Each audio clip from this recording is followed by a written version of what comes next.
오늘은 민수기 16장의 말씀을 묵상합니다. 민수기 16장에서는 모세에 대한 반항 사건이 나옵니다. 그 대표자가 고라이기 때문에 이 사건을 고라이의 사건이라고 말합니다. 사실 고라이의 사건은 그저 지나간 옛날 일만은 아닙니다. 오늘날도 하나님의 교회가 이런 위험성을 언제나 안고 있기 때문에 우리는 고라 사건을 통해서 교훈을 받아야 합니다. 먼저 우리는 고라뿐만이 아니라 다단, 아비람, 온 이 네 사람이 반역한 이유는 무엇인가 생각해 봐야 합니다. 1절 후반에 다단과 아비람과 벨렛의 아들 온이 당을 지었다고 말씀합니다. 당을 지었다는 말은 조직을 만들어 체계적으로 모세에게 반항 운동을 일으켰다는 말씀입니다. 이 네 사람들이 주동자가 됐을 뿐만 아니라 이스라엘의 유명한 족장 250명이 함께 가담을 했다고 성경은 말씀합니다.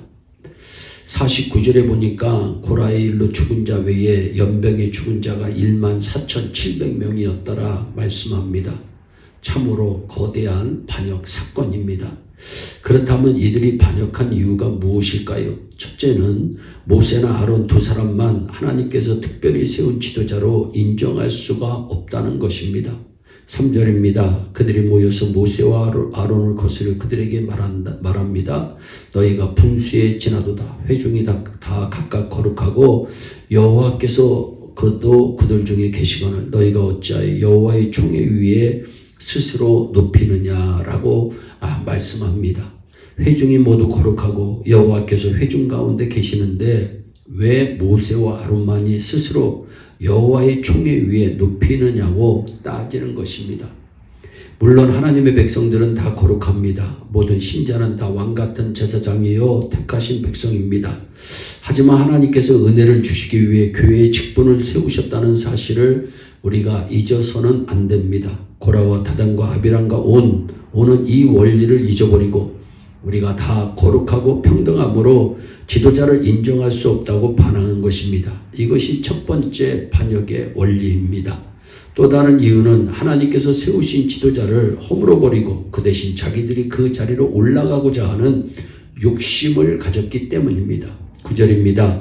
이스라엘의 하나님이 이스라엘 회중에서 너희를 구별하여 자기에게 가까이 하게 하사 여호와의 성막에서 봉사하게 하시며 회중 앞에 서서 그들을 대신하여 섬기게 하심이 너희에게 작은 일이겠느냐. 작은 일이 아니오늘 너희가 오히려 제사장의 직분을 구하느냐 말씀합니다. 무슨 말씀입니까? 고라와 다단과 아비람과 온은 제사장의 직분을 구했습니다. 고라는 하나님께서 고라 자손들에게 주신 성물 운반하는 사명을 작은 일로 여겼기 때문입니다. 그래서 그들은 제사장 직분을 구한 것입니다.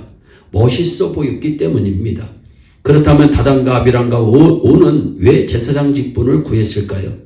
이들은 루벤 지파 사람들인데 루벤은 야곱의 12아들 중 장자입니다. 그런데 이분이 아주 나쁜 짓을 저질렀습니다. 자신의 소물을 범하여 자기 아버지의 침상을 더럽혔기 때문입니다. 이 때문에 야곱이 루벤의 장자 특권을 뺏어버립니다. 그 대신 레위 지파가 하나님을 섬기는 일에 앞장서서 나간 것입니다. 그래서 루벤 지파의 후손들이 불만을 가졌습니다. 불만에 찼을 때 마침 같은 동네에 사는 사람 중에 불만에 앞장서는 지도자 고라가 나타나니 그를 따르게 된 것입니다. 평소에 불만을 품고 있었는데 마침 고라가 일어나니까 휩쓸려서 반역에 참여하게 된 것입니다. 내가 가까이 지내는 사람이 얼마나 중요한 것인가를 성경은 잘 말씀합니다. 하나님께서는 반역한 네 사람에 대해 판결을 내리십니다. 6절로 7절입니다. 너 고라와 너의 모든 무리는 향로를 취하고 내일 여호와 앞에 그 향로에 불을 담고 그 위에 향을 돌아 말씀합니다. 그들이 제사장이 데리고 하자 향로를 가지고 나와서 불을 담아 하나님께 분향을 해보고 하나님께 받으시는지 받지 않으시는지에 따라 판결을 내리고자 하시는 것입니다. 하나님께서 분향을 받으시면 그들도 제사장이고 하나님께서 받지 않으시면 그들은 제사장이 아닌 것입니다. 그래서 모세의 반역 운동을 일으킨 사람들이 다 나옵니다. 16장 19절로부터 21절에 고라가 온 회중을 회막문에 모아놓고 그 두 사람을 대적하려 하며 여호와의 영광이 온 회중에게 나타났다고 성경은 말씀합니다. 그러면서 여호와께서 모세와 아론에게 말합니다. 너희는 이 회중에게서 떠나라. 내가 순식간에 그들을 멸하려 하노라. 여호와께서 분노하셨습니다.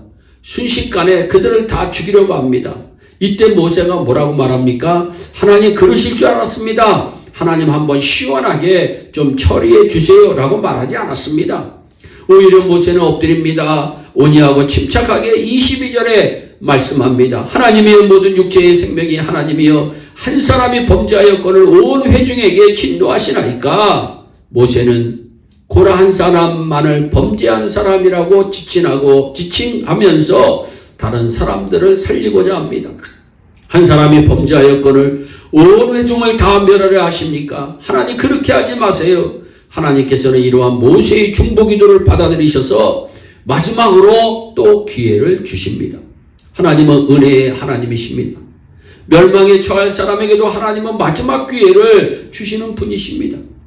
23절에 회중에게 명하여 이르기를 너희는 고라와 다단과 아비람의 장막 서편에서 떠나게 하라고 말씀합니다. 그럼에도 불구하고 남은 사람들이 있습니다. 바로 고라와 다단과 아비람과 온의 가족들입니다.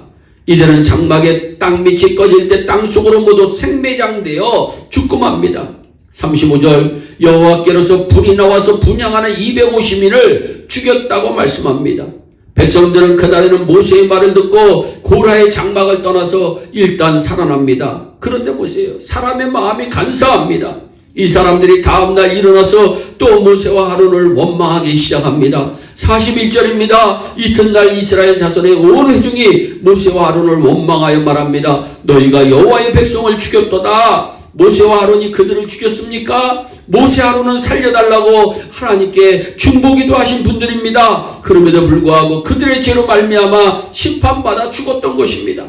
그런데도 이 회중들은 또 불평하고 원망하며 너희가 여호와 백성을 죽였도다 라고 말하며 반역을 저지릅니다. 그러니까 하나님께서는 이 백성 더 이상 놔두면 안 되겠다고 결심하시고 결국 연병을 쳐서 14,700명만 죽이고 멈추게 되었다는 내용이 고라 반역 사건의 결론입니다. 우리가 민수기 16장을 보게 되면 반역에 대한 하나님의 심판이 얼마나 무서운 것인지 잘 알 수가 있습니다. 여러분 모두가 일평생 하나님의 진노는 조금도 보지 마시고 오로지 하나님의 사랑과 하나님의 영광만을 보시는 복된 일생이 되시기를 주 예수 그리스도의 이름으로 축원합니다. 기도하겠습니다. 사랑의 하나님 참 감사합니다. 오늘도 생명의 말씀, 은혜의 말씀, 능력의 말씀, 복된 말씀을 허락하여 주심을 감사합니다. 하나님 고라 반역 사건을 통해서 많은 것을 배우고 교훈받게 하여 주심을 감사합니다. 늘 겸손히 주님만을 바라보면서 천성을 향하여 나아가는 하나님의 귀한 백성들이 다 되게 하여 주시고 하나님의 진노를 받지 않게 하여 주시고 하나님의 축복을 누리는 자들 될 수 있도록 은총을 베풀어 주시옵소서. 감사하고 예수님의 이름으로 기도하옵나이다. 아멘.